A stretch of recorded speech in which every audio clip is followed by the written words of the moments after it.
Salut la gang de StarCraft 2 du Québec, moi c'est Tristan. J'ai décidé de vous faire une petite vidéo pour vous faire un recap des événements StarCraft 2 qui s'en viennent dans les prochains mois, puis pour la prochaine année en fait. On a vraiment des super beaux events StarCraft 2 qui s'en viennent pour ceux qui veulent jouer des events offline, puis des online aussi. Donc maintenant StarCraft 2 est free-to-play, il n'y a plus d'excuses pour ne pas jouer. Puis pour ceux qui se sentent complexés par leur niveau, vous avez vraiment pas de raison. Parce que de toute façon, les events offline, c'est des super belles occasions de venir rencontrer les joueurs qui sont plus avancés, justement. Puis moi, je connais plein de gars dans la communauté qui sont super généreux de leur temps, puis super nice. Dès que vient le temps de partager leur stratégie, leur savoir-faire, là, sont vraiment A1. Fait que faut en profiter. Donc, on va commencer. 29 janvier, un intermède StarCraft 2, Québec, Montréal, Toronto.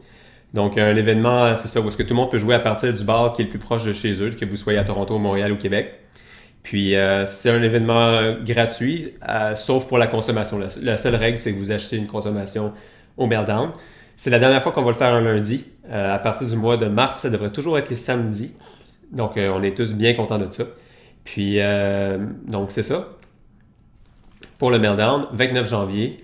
N'y manquez pas, la page d'événement est sur pied, donc vous pouvez venir mettre going puis juste mettre dans les commentaires dans quelle ville vous voulez venir jouer en fait. Ensuite, une dizaine de jours plus tard seulement, donc du 9 au 11 février, à Place Bonaventure, c'est le LAN ETS, le gros LAN ETS. Puis actuellement, on a une dizaine de personnes qui se sont manifestées pour venir.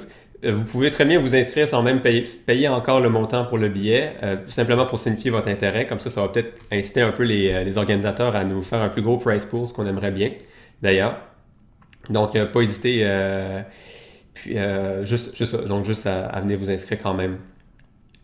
Ensuite, on va avoir le Polybash de Polytechnique, du 3 au 4 mars. Donc ça, un autre BYOC, une belle occasion pour venir rencontrer le monde, puis s'amuser. Puis... qu'est-ce que je pourrais dire de plus à propos du Polybash? Ouais, c'est ça, Polytechnique, BYOC, vous amenez votre stock, puis c'est un gros LAN en fait, là, ça va vraiment être super le fun. Ensuite, au mois de mai, non, en fait, au mois de mars, comme je l'ai déjà mentionné, on va avoir notre premier Intermel Down un samedi, ça devrait être le 24 mars si tout va bien. On attend juste une confirmation de Toronto pour voir s'ils vont être capables de nous suivre là-dedans, mais en tout cas, Québec et Montréal, ça va déjà bien de leur côté. Donc, Québec-Montréal, c'est certain qu'on a un intermède le 24 mars. Ensuite, on va avoir, vers la fin du mois de mai, un event au Gaming Café. Ça, il y a plusieurs joueurs qui l'ont réclamé. Gaming Café, si vous ne connaissez pas, c'est une place dans Rosemont qui ont beaucoup d'ordi, comme vous pouvez le voir, puis qui ont un écran géant, fait qu'il y a vraiment une belle place pour faire des events. Puis, c'est ça, on espère avoir beaucoup de monde pour cet événement-là aussi. Donc, à prendre en note, fin du mois de mai, on va vous redonner les nouvelles pour la date exacte.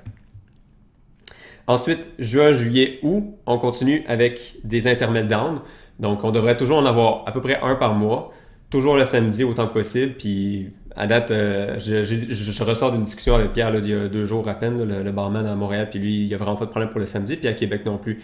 Les choses ont changé un peu dans la scène de e-sport parce que Overwatch est plus aussi populaire qu'il l'était autrefois. Donc, ça laisse plus de place pour des événements comme StarCraft 2 qui sont patients et fidèles. Toujours, nous autres, on livre toujours la marchandise. On n'a pas autant de gens qu'Overwatch à son sommet, évidemment, mais on a toujours une bonne gang de joueurs. Fait que ça devrait pouvoir bien fonctionner pour les samedis avec eux autres. Et ensuite, il y a toujours les tournois online. J'attends les nouvelles de Guillaume là-dessus, mais il va vous donner des nouvelles certainement. On va organiser d'autres Pylon League puis d'autres Till League, ça c'est certain. Puis, pour couronner l'été, on va avoir la DreamHack Montréal, ne pas oublier, encore une fois cette année, avec, en espérant justement Scarlett qui va peut-être refaire une apparition. Puis actuellement, les billets sont même pas en vente directe, là, c'est en pre-sale, donc, mais ça va couronner un bel été de StarCraft 2, un beau printemps, un bel été de StarCraft 2. Ceci étant dit, je pense que ça fait un peu le tour de la question, donc vraiment n'hésitez pas, StarCraft Free-to-Play les boys.